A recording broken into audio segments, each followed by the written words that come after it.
Hello and welcome to my support basic guide. In this video we will talk about the basic task of supports, which supports to pick, support items and support matchups. Before we get started, I would like to introduce myself.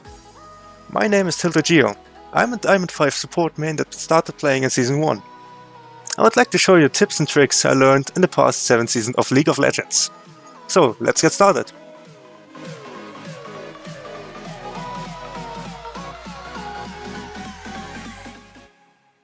So, there are 4 types of supports in League of Legends. The first type is the sustain support, like Janna, Soraka or Nami. The second type is the poke support, so champions like Lulu, Karma and Zona. The third type are the tanks, like Leona, Braum and Tahm-Kench. And last but not least, the burst supports, for example Brand, Lux and Vel'Koz.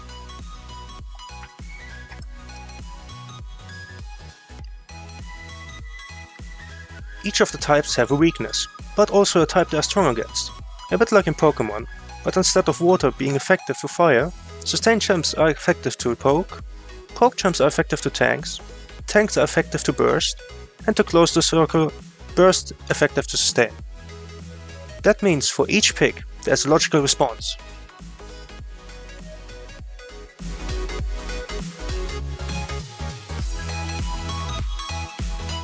Let's take a look at the task that each of those supports should perform. Let's start with the sustain support.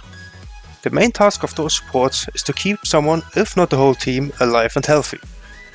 On lane they try to keep the ADC alive and to get him into the late game.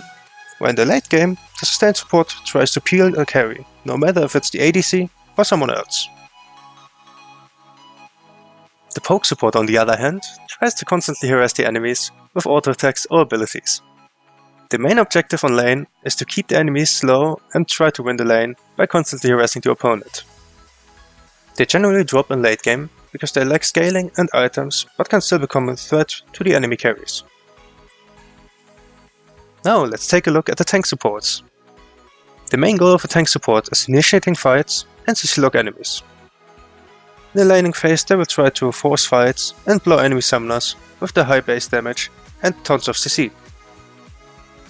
Like most supports, they drop off in late game and don't have the best peel, but they make up for it with lots of CC and tankiness. And finally, let's have a look on burst supports. They are the definition of high risk, high reward. So if a burst support gets ahead in lane, they will have an extremely high damage potential and will be a serious threat to the entire enemy team. On the other hand, if they lose the lane, they will fall into the abyss. The lack of CC, sustain and mobility makes them very vulnerable, so therefore they are really hard to play. In late game they have to pressure the enemy team and to take the role as a semi-carry. As most supports, their damage drops in late, but it will be enough to one-shot carries.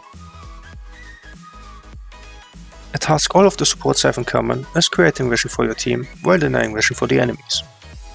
Make sure to ward enough and to buy control wards, because vision wins games.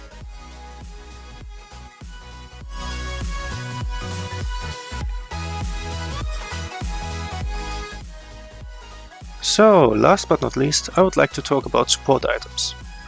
Your support item is an essential part of your item build, and also your source of income. If you don't buy it, you will be in a disadvantage. Now that I made sure we are on the same page, let's see what's the best support item for each role. If we simplify it, it would be Relic Shield for melees, Coin for sustain, and Frost Screen for both burst and poke. But there are exceptions. Thresh is a good example, because he is either played with Relic, thanks to his E passive, or with Coin, so he can spam more abilities. Basically you can choose for each range champ between Coin for a safer lane and extra mana, or Frost Screens for a more aggressive lane with more AP. Alright, that's enough for this video. If you enjoyed it or you learned something new, feel free to leave a like.